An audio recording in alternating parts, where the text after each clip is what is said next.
Hi, my name's Alan Carter. I'm the president and CEO of Cabral Gold. I'm here today with Rauri McKnight, who's our Brazil manager, and Willie Hughes, who's our VP exploration. We have, as Cabral, an advanced gold exploration project in Brazil called Cuiú Cuiú.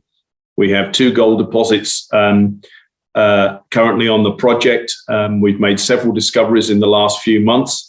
We currently have 5 rigs turning, and we're right next door. The project is right next door to a project which is was recently acquired from Eldorado Gold by G Mining, which will be soon be Brazil's 3rd largest gold mine. So we're right next door to that, and we have a historic footprint in terms of placer gold production, which is 10 times larger than theirs. So that's the summary. Great, Alan. Thank you very much for the introduction. This is the 2nd time that I'm speaking to you as the team. So hi, Rauri. Hi, Willie. Again.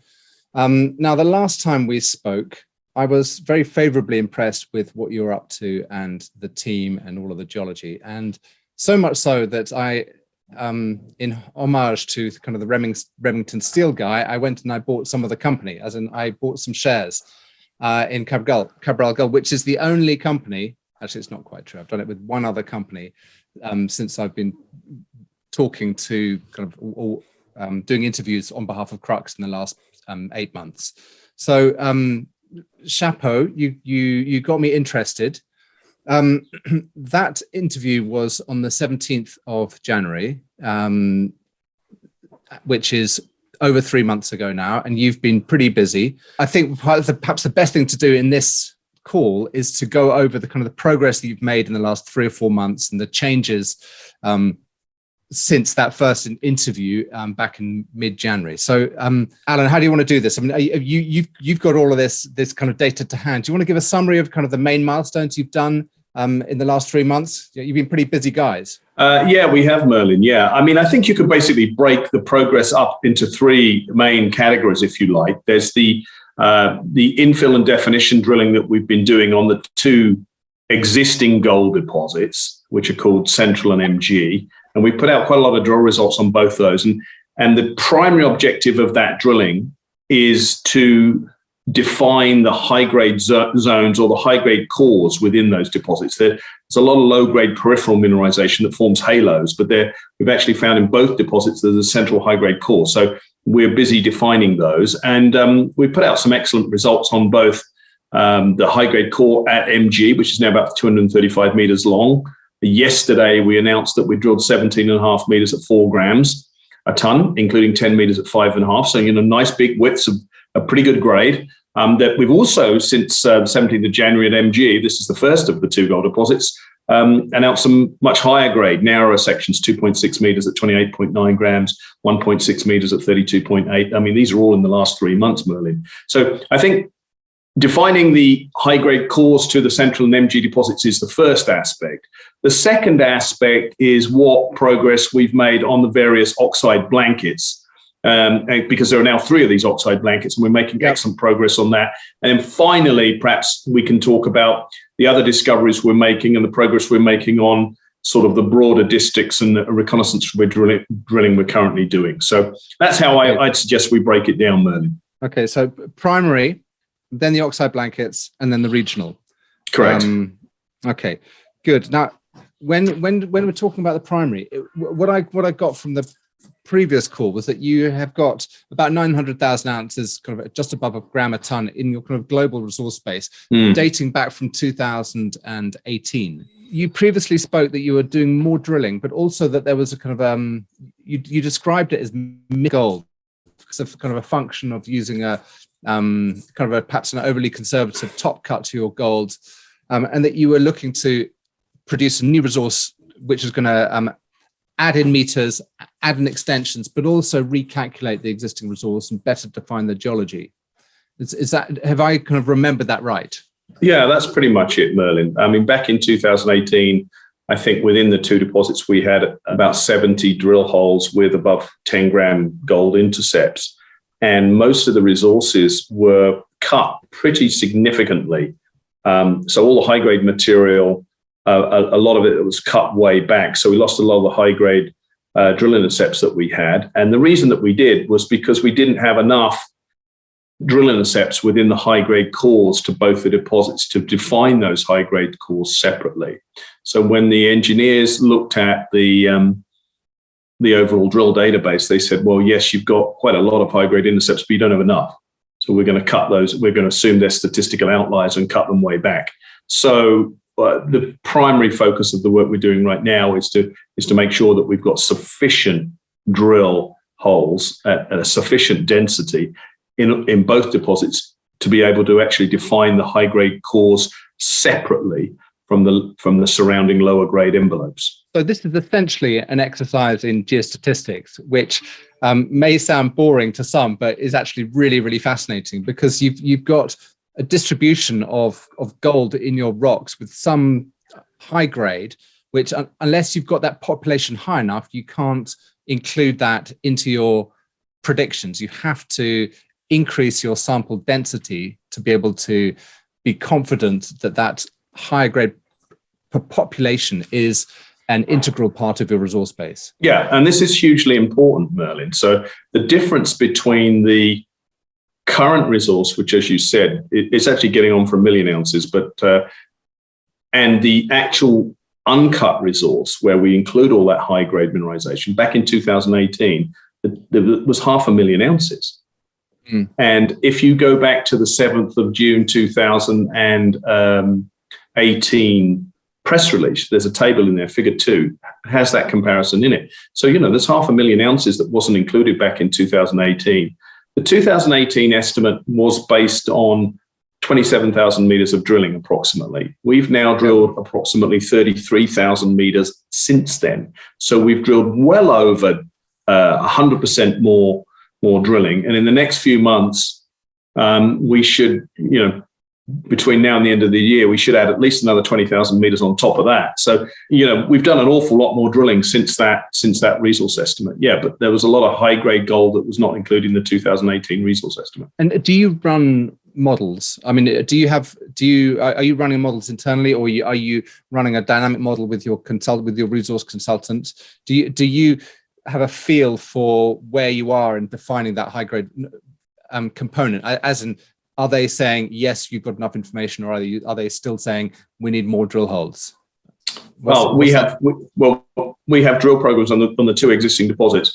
We're much more advanced with MG in defining the high-grade resource. We've got a pretty good idea of the size of this thing now. We do still need some additional drill holes before we can update the resource at MG, so that we can have a high-grade resource and the low-grade envelope modeled separately. We are obviously running our own internal models. Central, we're also drilling off what appears to be a high-grade core now at Central. I mean, we've recently drilled at Central just in the last few weeks, 23.8 meters at 5.5, and that includes just under a meter at 98.4 grams, gold, not silver. And so MG is a little bit more advanced than Central is. We've got a lot of holes into both these deposits, Merlin. We need a few more, and in both cases, before we update the resource. And where we're heading here is probably by the end of the year, possibly the first quarter of next year, we'll update the resources on both. Sorry, I was thinking about the next question. Can you give me the timings on those resources updates? Probably the end of the year or early next year. What we want to do is update the global resource on the district. So not just update the resources for these 2 deposits, but actually pull in resources for some of the new discoveries that we've made too.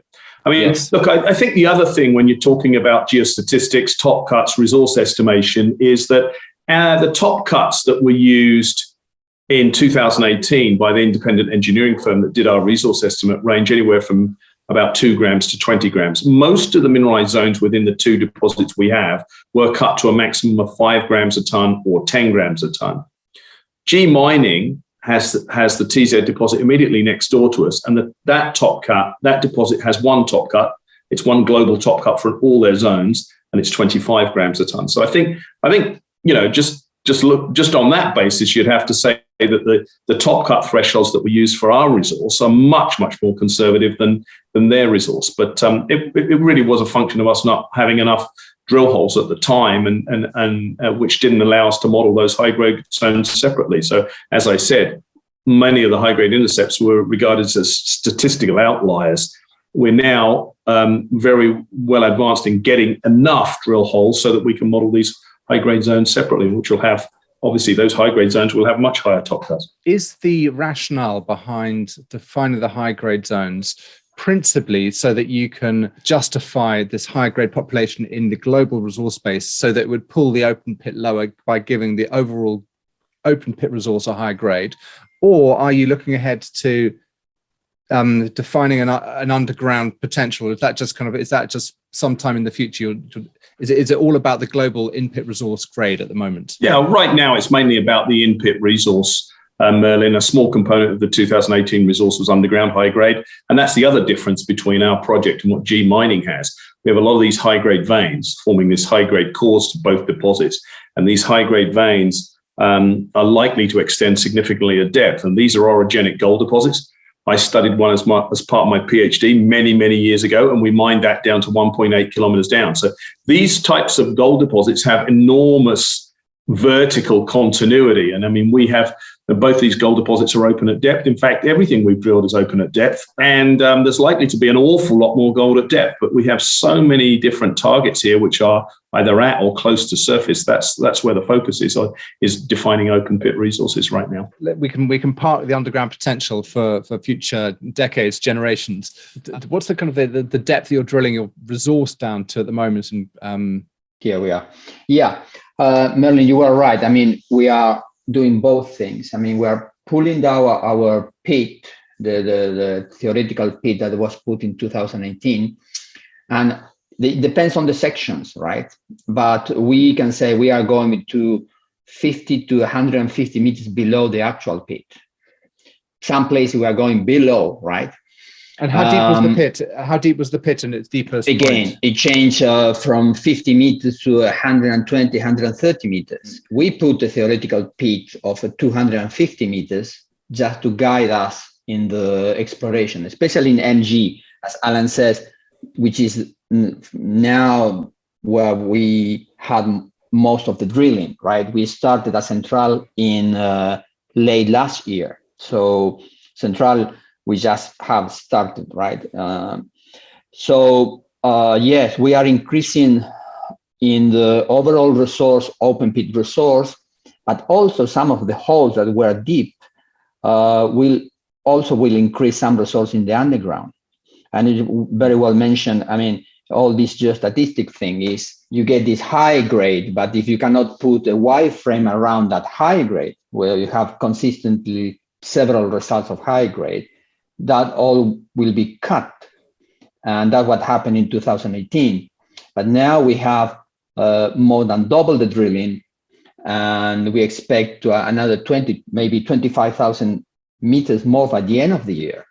So we are very, very confident that we're going to define those high grade zones, wireframe those, and put a separate resource for that.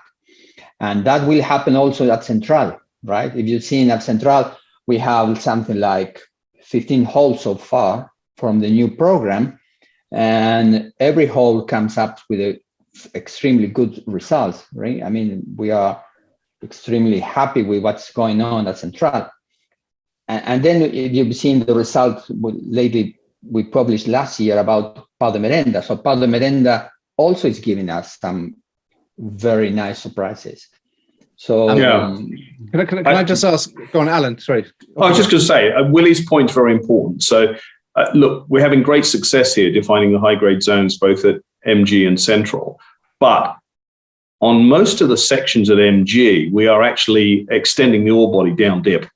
And, you know, we've just been through the thing section by section. We're having a lot of really good success, finding a lot more mineralization at depth. If you look at the last press release from this week, you can see that there's some very nice intersections, new intersections at depth, at significant depth. So, you know, there's lots of upside at depth on both of these deposits. Do you have the same kind of behavior of the high-grade gold across all three deposits? And do you have the same kind of range in your semi-variogram? Are you kind of confident that you know how close you need to drill or how close you need to pierce your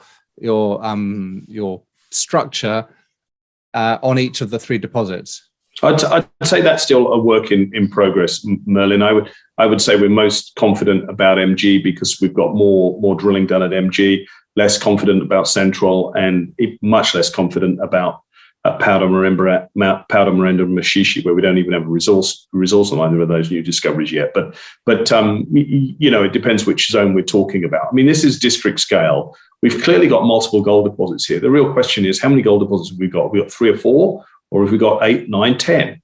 They're all going to be feeding a central processing facility, but they're all at various stages. It's not an easy one to answer because we've got several deposits. Do they feel similar though? Yeah, they do feel similar. I mean, MG is an east-west trending thing, but very, very similar, and Central is northwest trending and is a bit wider. But these things were clearly formed at the same time. The high-grade zone at MG is very obvious. But we know more about that. But there's still more drilling to be done. So I wouldn't say we have all the answers by any means. And let's say you're targeting kind of a new resource at the beginning of next year, so that you've got time to include a variety of a number of different location points. That's not going to be the final envelope around all your mineralized system. It's going to be MRE2. Which is kind of a journey towards understanding the overall envelope of mineralization in the district. That's right. I mean, lots of people talk about having a district just because they've got a big land position. Well, we've got, outside of the 2 gold deposits that we've been talking about, we have about, it's round about, last time I looked, which was 6 months ago, we had 43 peripheral targets within a sort of an 8-10 kilometer radius, if you like. Now, these are things, some of which have got some really cracking drill holes. There's about 10 things which have got very high-grade drill intercepts. And there's one of the maps in our corporate presentation shows that. We've got some very high-grade drill intercepts. Willie mentioned Pau Da Merenda. We've just drilled 22.4 meters at 4.8 grams a ton there. That looks like it's a brand new discovery. We've got 27 meters at 6.9 grams a ton. That's 500 meters southeast of one of the existing deposits at Central. There's 34 meters at 5.4 grams a ton. That's at Machichie. All these things are outside the 2 known deposits, Merlin. So there really are. It really is a very exciting district. And this area is in a region called the Tapajós, if you recall, where there was an enormous gold rush in the 1980s, one of the biggest ever recorded gold rushes. This region is the world's 3rd largest placer gold district. Most people in Europe and North America have never heard of it. There was a gold rush that happened here, was 10 times bigger than the California gold rush in the 1980s. And our project was the largest placer camp of all these areas. So, we think we're onto something very unusual. It's very unique, and it's tremendously exciting, particularly when we're putting out the sort of results that we've been putting out on an almost weekly basis. I've recently bought that one. Do you know that? That's a record cover, isn't it? No, it's not. It might be a record cover, but it's the Salgado book of his photographs of when he was up at Serra de Pelada. Serra Pelada. Well, that actually is it was happening at the same time, but it's 800 kilometers away from where we are. And that is a deposit, much like the similar photos that during some of the diamond rushes in South Africa and places like that, where people are covered in mud and hauling bags of mud out with gold or diamonds in them, whatever.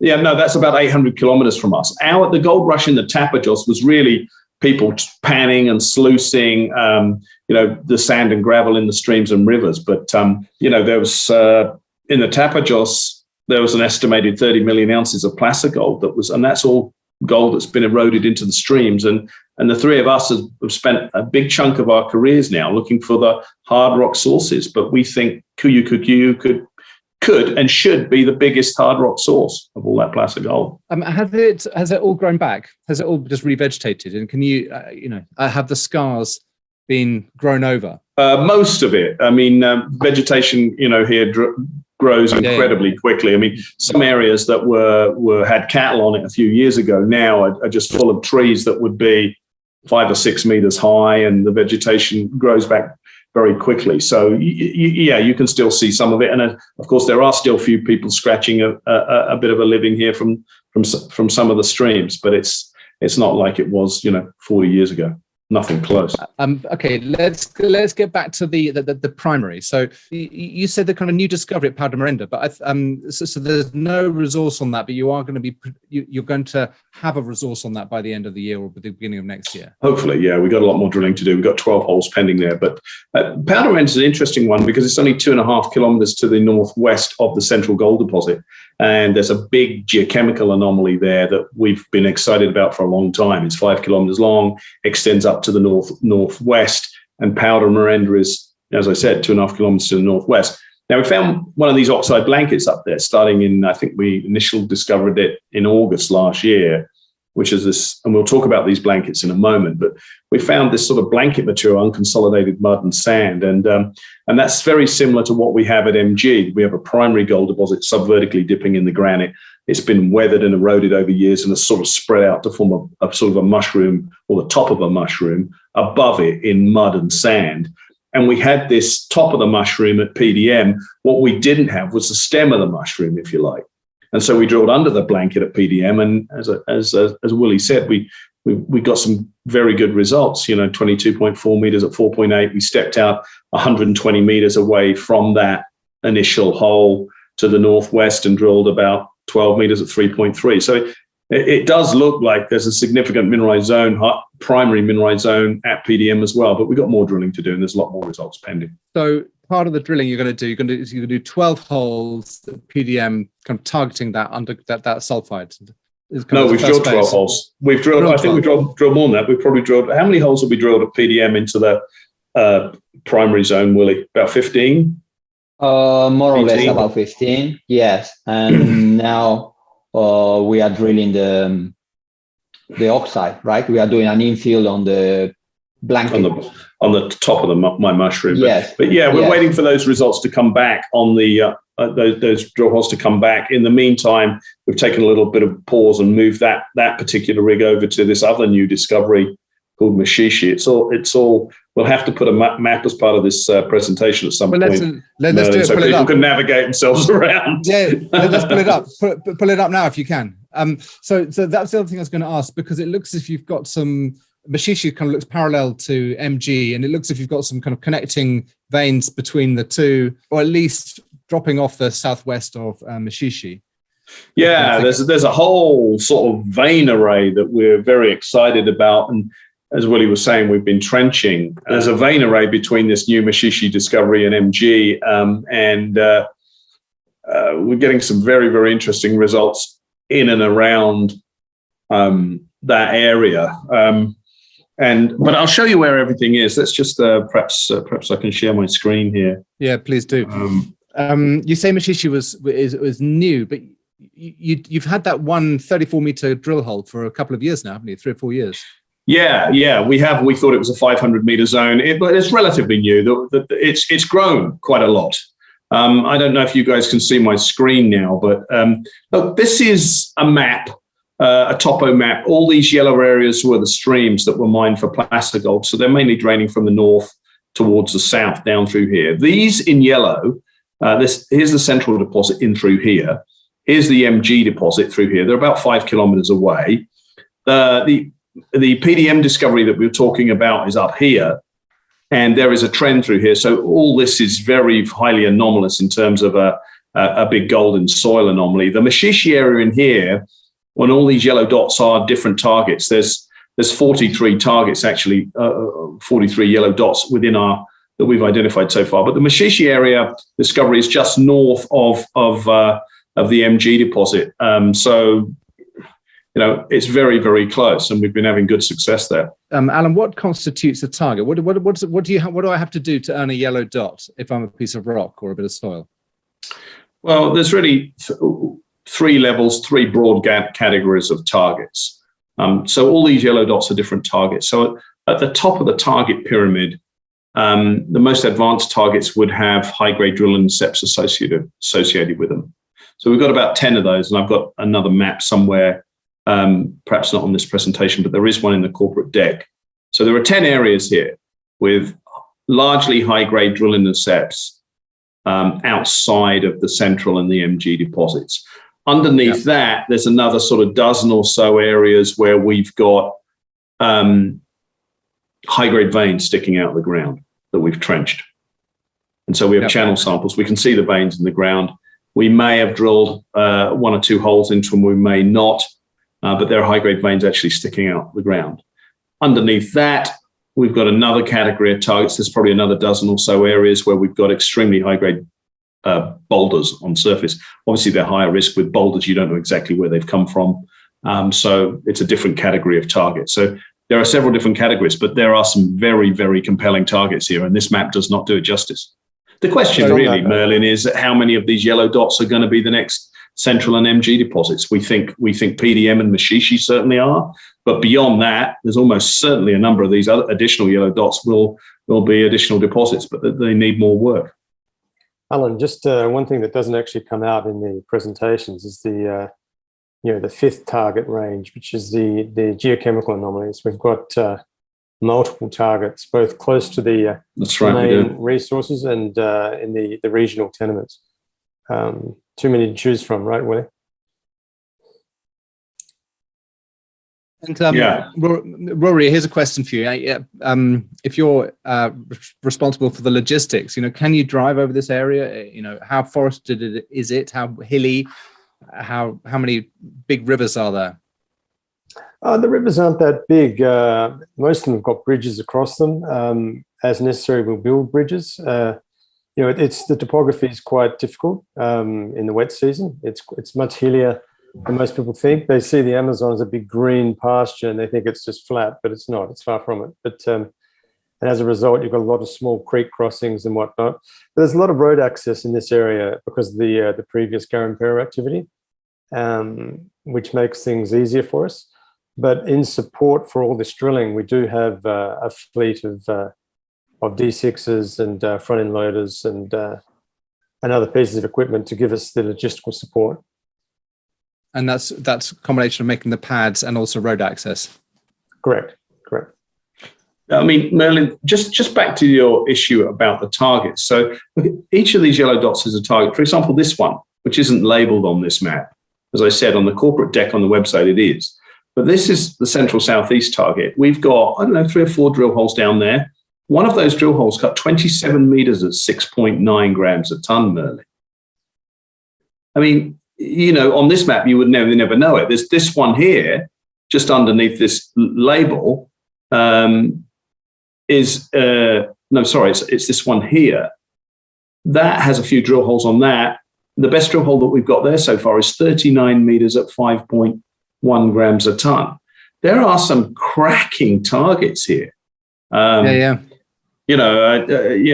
to imagine that there aren't going to be a number of additional deposits here in addition to the discoveries that we've been making. When you go to a new target area and you've got an old historic drill intercept, how difficult is it from there?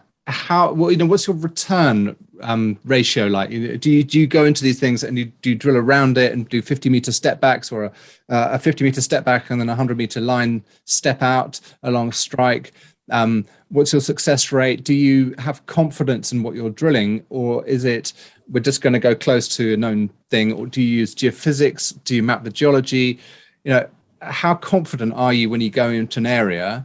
And I know it will always vary with the amount of data you've got, but have you got a handle on the kind of the systems? Look, we do all of those things. I mean, each target is quite different. I mean, obviously, we're continually refining where our priorities should be, particularly with these regional reconnaissance targets, about what we should be doing. But we use all that. I mean, we do extensive geochemistry. We do a lot of geophysics. We trench where possible. And let's face it, I mean, drilling is expensive. So you want to be as confident as you possibly can that you're going to drill something and get some encouraging results when you do drill. And do you have if you kind of developed a system that you say, right, we're going to put in 5 drill holes, 1 underneath it, 2 to the side.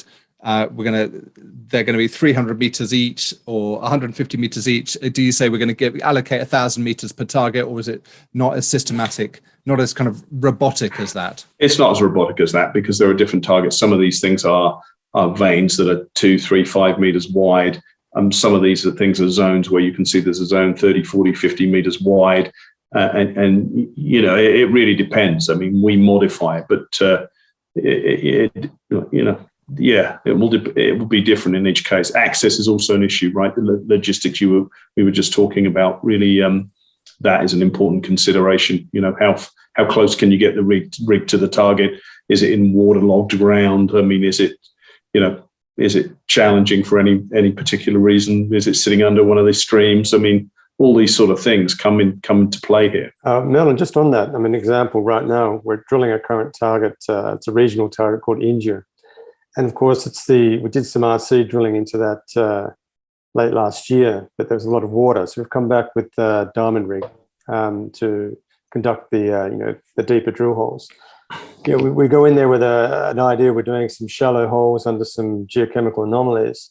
We've got some previous drilling that had positive results, but we need to have the flexibility. The geologists have the autonomy to decide. I mean, if we're in a mineralized zone, what's planned as a 50-meter hole goes to 150 or 200 until you're out of it, right? So there's a lot of unknowns, so we have to be flexible. Thank you. Yeah, that's really helpful.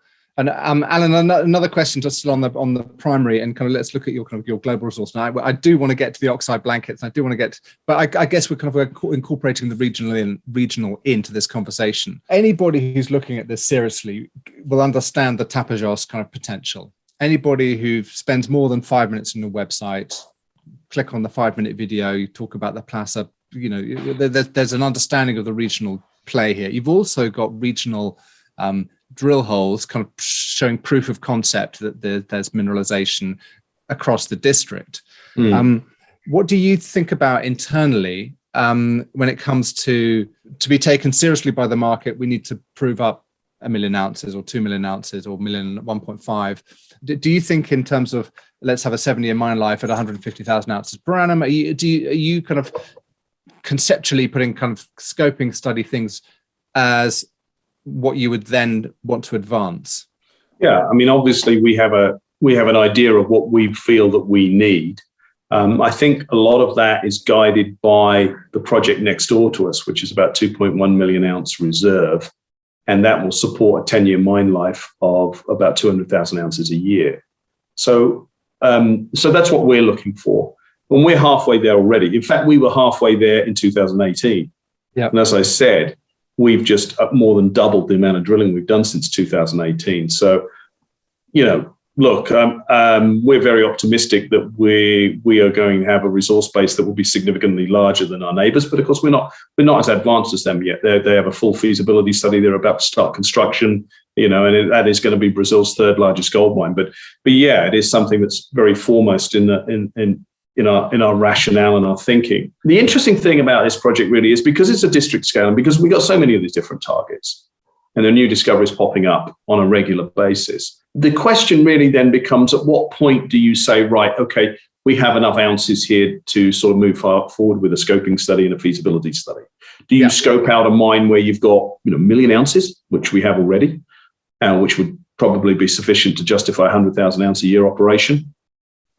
Or do you do it at 2, or do you do 3, or do it 5 million ounces? What do you do it at?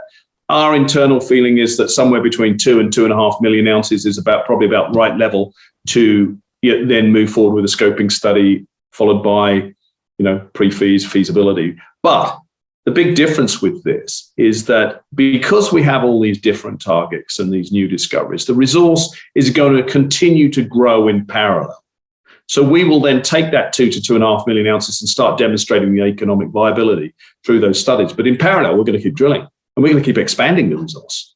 And that's quite different to what G Mining has next door. Eldorado had that project for 11 years and did not add a single ounce. They drilled 35,000 meters. A lot of that drilling was outside the TZ deposit itself, looking for extensions, satellite deposits, et cetera, and they didn't find anything. In fact, their best drill result was 20 meters at 1.73 grams in 11 years outside of TZ. You compare that result with some of the drill holes that we've got outside our 2 known deposits, there's a massive, massive difference. Hopefully, G Mining will have a lot more success, but we'll wait and see. It's a very, very unusual project. just to kind of a 2 to 2.5 million ounce kind of trigger or threshold level to before you start studying this in with real emphasis in terms of the kind of the economic studies, but always with the option to grow and increase and to optimize that throughput should you get additional resources which are within trucking range. That's right, Merlin. And there is a proviso to that, which relates to the oxides, which the definition of all these oxide blankets that gives us a sort of a shortcut into production, which we'll talk about a bit later on. But yeah, that's the feeling in order to build a meaningful operation akin to what akin to what's happening, soon to be happening next door. It's got to be at least 2 to 2.5 thousand ounces. I think the market looks a little bit differently on a company that has 2 to 2.5 million ounces of gold. Now, don't forget, again, getting back to 2018, it was 500,000 ounces of high grade that didn't make it in the resource estimate back then. Yeah. So if we'd have had a resource without any top cuts on it, including all that high grade material, the resource back then would have been at 1.5 million ounces. Well, no pressure then. We're just expecting the 2 million ounces by the end of the year. More rigs. More rigs. Willie, go. Right, let's move on to the oxides, because when we last spoke, you were in the process of wanting to put resources around those, the oxides. You had got some bottle roll tests, and you were moving to column leach tests, I think, which were going to be coming out in a month or so. Sorry, in May, a month from now. And you were looking to define the 3 resources. Just from what I can pick up from the news releases, those resources are still open. You're still finding good stuff at Central and PDM. Yeah, I mean, we're pretty confident now. We have a third blanket. Back in 17th of January, I'm not sure we'd announced even the third blanket, but we're now pretty confident we've got this third blanket there. So there's 3 of these sort of blankets, or the top of the mushrooms there. We have met work going. We sent 0.5 ton of material from blanket number 1 off to this lab in Reno, Caps Cassidy, and they're experts in doing heap leach metallurgical work. The bottle roll test, which is the first part where you put the material in and you roll it, basically indicated very high gold recoveries within 48 hours. But of course, that's not what would happen actually in a heap. So the most important part of the met work that's going on right now is the column leach tests, where we've put the material, or the lab has put the material in columns and is leaching it. And those are 60-day tests. I think we're on day 42. We won't know what the results of that are for another sort of 18 days or so. But we're very optimistic, in part based on the column leach tests and in part how the material is responding. So that's very key. I mean, if that column leach work indicates this material is amenable to heap leach recoveries and heap leach processing, Merlin, that has enormous implications for cost, both capital costs, because the capital cost of heap leach operations is very, very low, and also operating costs. And let's not forget, this material is at surface. It's unconsolidated, so it doesn't need drilling or blasting. The oxide material we're talking about now, the tops of the mushrooms, it's unconsolidated mud, sand, and soil. Essentially, that's what it is. And so, no or very little drilling or blasting required, and very little, if any, crushing or grinding required too. So enormous implications. Two immediate questions. The first is about the mud in that blanket, because surely it's going to be the fine grain material that's going to be an obstacle to any kind of leach pad kinetics. The flow, the percolation is going to be affected by slime, mud, clays. Yeah, so, you think so? Most heap leaches, they're mixed with cement, and this would be mixed with cement too. So you do you do an agglomeration. Basically, you put this material, is fed into a giant cement mixture, mixed with cement, and out the end of the cement mixer come these pellets, which are little balls, pea-sized balls, that go up a conveyor belt and are stacked on the pads. And the mixing of cement allows all that fine, muddy, silty material to basically form these balls where the solution can percolate in the pore spaces. It percolates down through these pore spaces, and that's how you leach this material. So yeah, there's no sort of great magic. No great magic. No. There's no great magic to that. So agglomeration is what you envisage. Have the column tests? Has the material been agglomerated for the column tests? Yes. Okay. So it's kind of a like for like. Yes. And is the grade of the material that you've taken similar to what you think the grade of the overall pad has been, or have you? No, obviously we're not going to leach material that's not representative. So yeah, it's either from a low, either if it's very low grade or very high grade. No, we've got material that we believe is very representative. And just on the, people say to us all the time, well, have you got any clay? To which the answer that I would say that there's varying amounts of clay. There's more clay at MG than anywhere else. There's about 2% clay. And so is that a problem? Well, we hope that it won't be. I mean, obviously, it certainly wasn't for the bottle roll work. So, and it's only 2%. So I think if we had 30% clay, then there might be some impediments, even with agglomeration, to this stuff percolating. But 2% clay is not a very high percentage. Indeed not. Good. Well, then that's what agglomeration is for, is to deal with the muds and the clays and the silts and the slimes. Correct. Yeah. Great. So you'll publish those results in next month.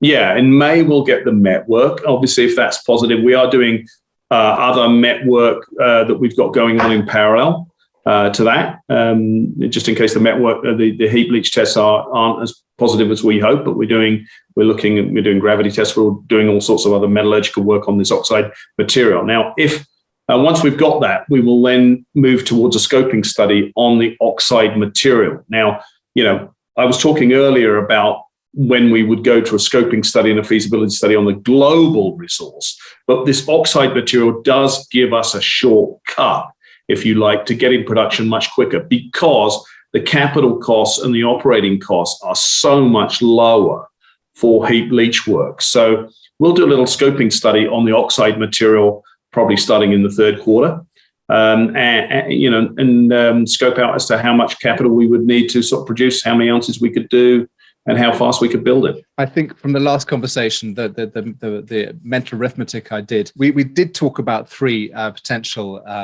oxide blankets, and I think that's fair enough. We were looking at somewhere between 100 and 150,000 potentially, kind of as a kind of a conceptual figure for each of the, maybe. I think you played it very conservative. I think you said something. It could be as low as kind of 200 to 300,000 ounces. I think I projected a little bit more and said it could be as high as 400,000 ounces. You mean the total contained gold in the 3 oxide blankets? In the 3 oxide blankets, yeah. I'm not going to push you for an answer, but that gold wasn't included. None of that gold was included in the 2018 resource. This is all stripped. This is all waste material. Is that correct? Virtually all of it, not quite all of it, but the vast majority of it was regarded to be waste. And the reason I say that was because these deposits back in 2018 were projected up to surface.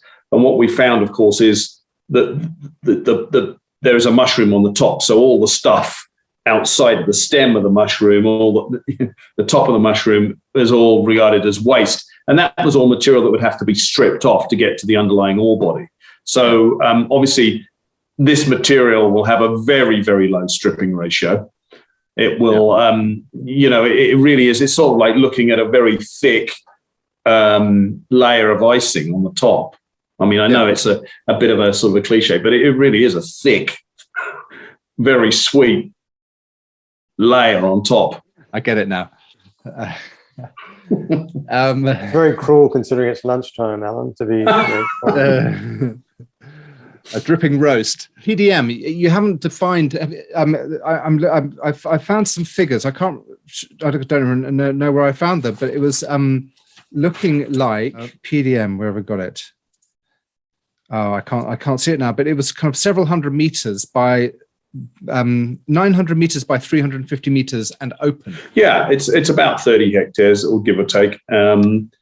Right now, it does still have the potential to grow in several directions. We're not, as Willie mentioned earlier, we are doing some infill drilling at PDM. We got about 30 holes into the blanket right now, so we're going to do some infill drilling. The nice thing about both of the initial blanket at MG and the second one at PDM, and probably the third one too, we don't know about how much about the third one, is there's a high-grade sort of zone running through the middle of both these blankets. And obviously that is where we'd start mining, because it seems like there's a significant amount of material that's, likely to be +1, +2 gram sort of ton material. The best hole we've got into the oxide blanket at MG, for example, is 60 meters at 3.5 grams.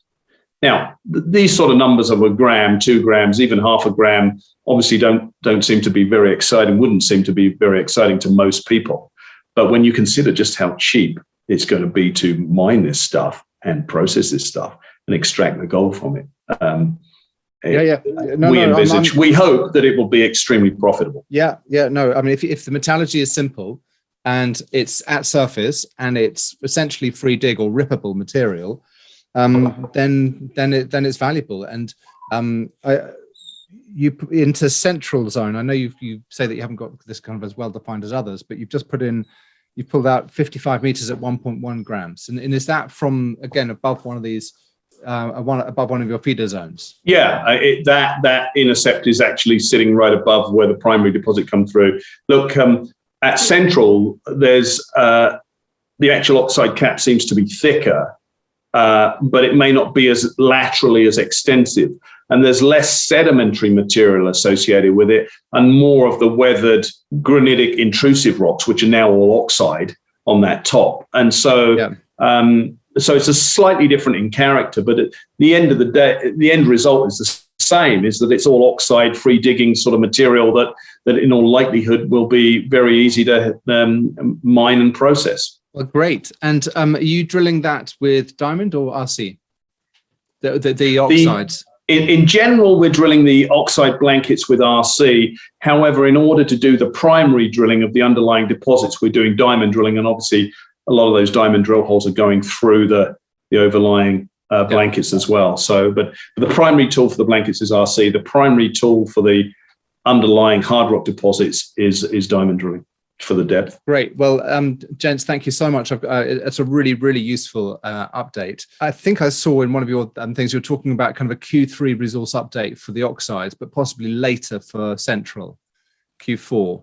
So we're going to get various bits of resources kind of coming out through the year. The first ones will be PDM oxide and MG oxide. Then there might be Central oxide, and then early next year it might be the kind of let's call it kind of MRE2, the mineral resource estimate 2 for the kind of the global resource update. I think, look, obviously to get a scoping study done on this oxide material, you need to have a resource on one or more of these blankets. So MG is the most advanced blanket, then PDM, where Willie said we're currently doing the infill drilling, and then the third blanket, which was that we discovered was Central, which is not as advanced yet. But and there could be more of these blankets, Merlin. There could easily be another 2, 3, 4 of these blankets within the district. We just don't know. There certainly are some indications in some other areas. But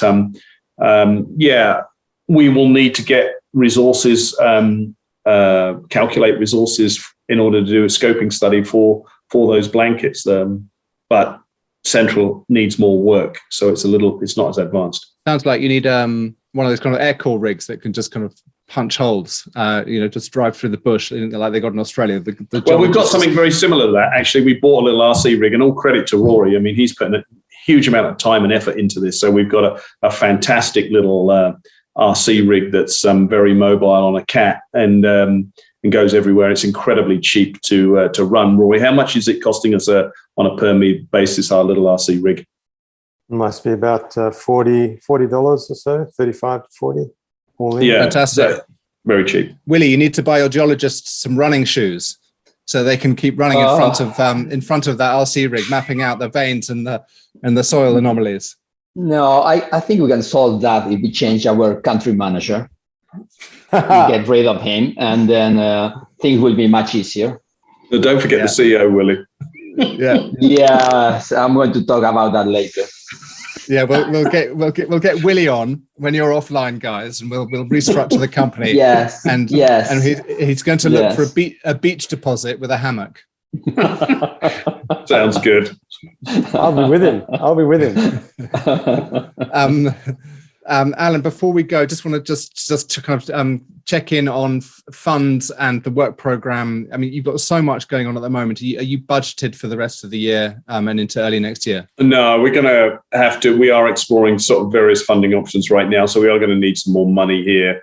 Obviously, as you know, I have an awful lot of my own money invested in this company, so I'm aligned with our shareholders. So, you know, it's always a bit of a dilemma about when you finance, how much you do, and at what price. But you know, we feel that we've got a lot of momentum now, Merlin.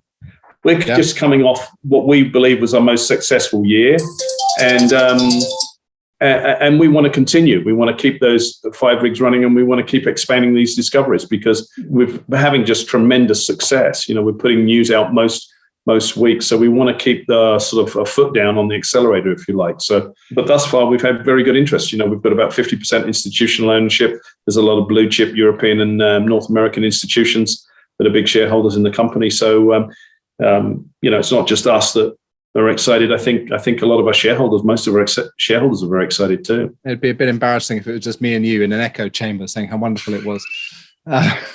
What I can see when I look at the share prices, of course, you had that great run up in 2020, as so many other gold stocks did. So it was partly what you were delivering, but also partly the market. And then it's been a really tough 18 months since then. But I've actually, the Cabral kind of low was kind of November, December, and actually you're bouncing gradually higher. You know, the trend is now, it's definitely turned. And again, that's not just Cabral in isolation, because the gold market has turned. I think every gold stock is looking better now than it did 4 months ago. But absolutely, this is kind of the time for Cabral to kind of capitalize on its momentum in that rising market. Yeah, and I think one of the key things to remember about our company is we already have 1 million ounces, right? So there is a lot of downside risk protection here. You know, management, we've been involved as a team here. We've been involved in 5 grassroots gold discoveries in Brazil. We're right next door to G Mining's development project, which is going to be Brazil's 3rd largest gold mine. We've got a lot of our own money invested here.